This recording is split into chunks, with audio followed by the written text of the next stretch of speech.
आप देख रहे हैं डॉक्टर साहब, आपके साथ मैं हूं मुस्कान। दर्शकों, आज के इस एपिसोड में हम बात करेंगे हार्ट डिजीज़ के बारे में।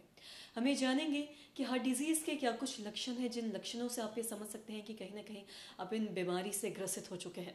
और इसी पे खास बातचीत करने के लिए आज हमारे साथ मौजूद है डॉक्टर अशोक कुमार।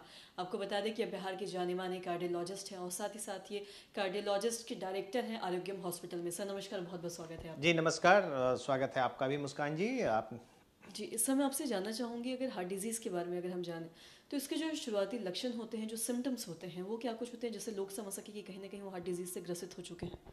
जी बिल्कुल। जैसा कि यह है दिल 250 ग्राम का ऑर्गन है इतने बड़े बॉडी में, लेकिन इसमें सिर्फ बहुत तरह की बीमारियां होती हैं, है ना।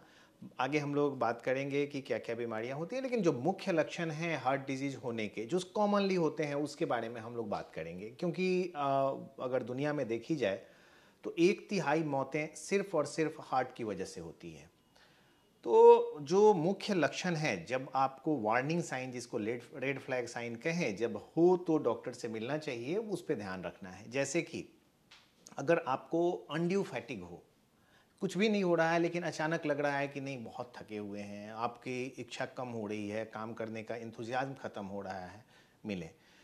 कुछ क्लासिकल साइंस हैं जैसे कि एंजाइना ऑन इफोर्ट, हम लोग जो बोलते हैं कि एंजाइना क्या है, सीने में भारीपन महसूस होगा और वो डिफ्यूज होगा, वो लोकलाइज नहीं होगा, वो लगेगा कि एकदम पूरे छाती में फैल रहा है और ये ऊपर गर्दन पे आएगा, ये बाजू में उतर सकता है, बाएं की तरफ कॉमनली, दाहिने की तरफ भी रेडिएट करके जा सकता है, लेकिन ये कान के ऊपर नहीं जाएगा और एम्बलाइकस के नीचे हार्ट का दर्द नहीं जाएगा।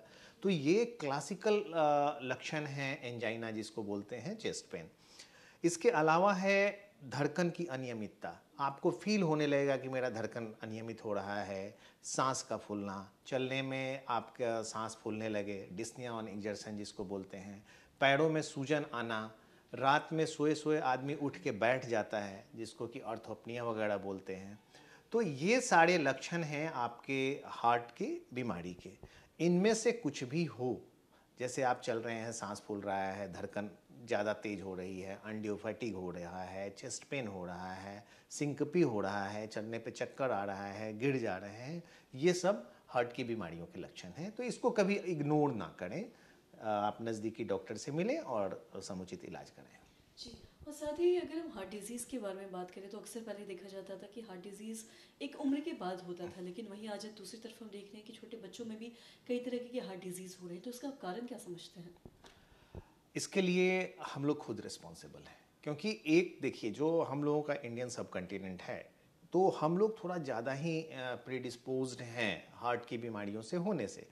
जैसे कि वेस्टर्न वर्ल्ड के डाटा से हम लोग कंपेयर करते हैं तो ये पुरानी डाटा मैं बता रहा हूँ कि 10 साल अर्ली हमारे यहाँ होता है।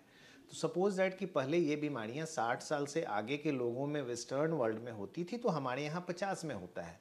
और किसी भी देश की इकोनॉमी चलाने की जिम्मेवारी 40 से 60 के बीच के लोगों की होती है।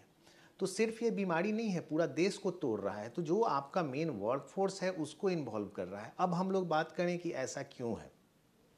एशियन में होने के बहुत सारे थ्योरी हैं, थ्रिफ्टी जीन हाइपोथेसिस है। और यहाँ का जो हम लोगों का ओबेसिटी है ना, वो थोड़ा डिफरेंट है, एब्डोमिनल ओबेसिटी है। आप देखेंगे कि वेट ज़्यादा नहीं है लेकिन पेट निकला हुआ है, हाथ पैर पतले हैं, पेट निकला हुआ है।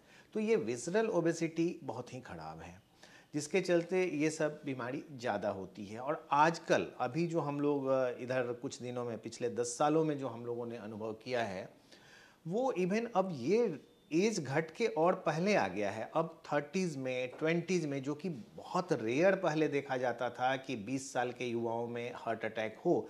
हमारे क्लिनिक में महीने में 1-2 पेशेंट्स तो आ ही जाते हैं हॉस्पिटल में कि 20-22 साल का लड़का है, उसे हार्ट अटैक हो गया। इसके बहुत सारे कारण हैं। एक, हम लोगों का रहन सहन बदला है जो सबसे अहम है। जैसे कि हम लोगों के पास फूड की एक्सेस ज़्यादा हुई है। आप देखेंगे, अगर आप अपने बचपन से अभी कंपेयर करें तो जो जिस कल्चर में हम लोग जी रहे हैं, पिज़्ज़ा बर्गर और कोल्ड ड्रिंक्स का जो कल्चर आया है ना, ये बहुत ही ख़राब कल्चर है। तो एक है कि आपको एनर्जी डेंस डाइट मिल रहा है जो कि सॉल्ट फोर्टिफाइड है, और ये जो बेवरेज जो है ना, कार्बोनेटेड बेवरेजेस, स्वीटनर्स, ये बहुत ही ख़राब है।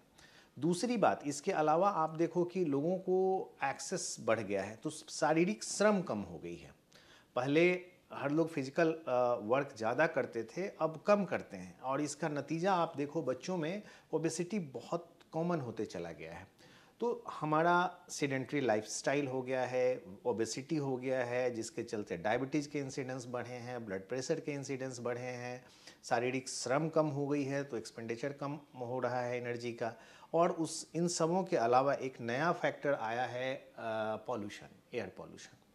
तो डिफॉरेस्टेशन, क्योंकि हम लोग तो कंक्रीट के जंगल बनाते जा रहे हैं, पेड़ काट रहे हैं, बिल्डिंग बना रहे हैं, तो इससे पेड़ पौधे कम हो गए हैं, तो इससे एयर पॉल्यूशन भी, और व्हीकल सब लोगों के पास है, कोई घर नहीं है जहाँ पे एक दो व्हीकल ना हो, तो कार्बन इमिशन भी बहुत बढ़ा है।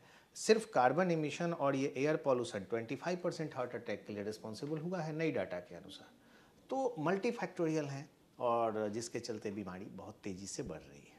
सर बहुत बहुत शुक्रिया तमाम जानकारी देने के लिए। तो आशा करते हैं दर्शकों की जो तमाम जानकारी है आपके लिए लाभदायक रही हो, आप ये समझ पाए होंगे कि हार्ट डिजीज़ के जो लक्षण हैं ये क्या है, साथ ही साथ किन कारणों की वजह से आज हार्ट के इतने ज़्यादा पेशेंट बढ़ रहे हैं और कम उम्र में लोगों को हार्ट डिजीज़ हो रहा है।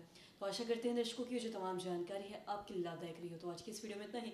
अगर आपने अब तक हमारे चैनल को सब्सक्राइब नहीं किया तो तुरंत कर ले, साथ ही हमारे फेसबुक पेज को लाइक करें। वीडियो देखने के लिए आपका धन्यवाद।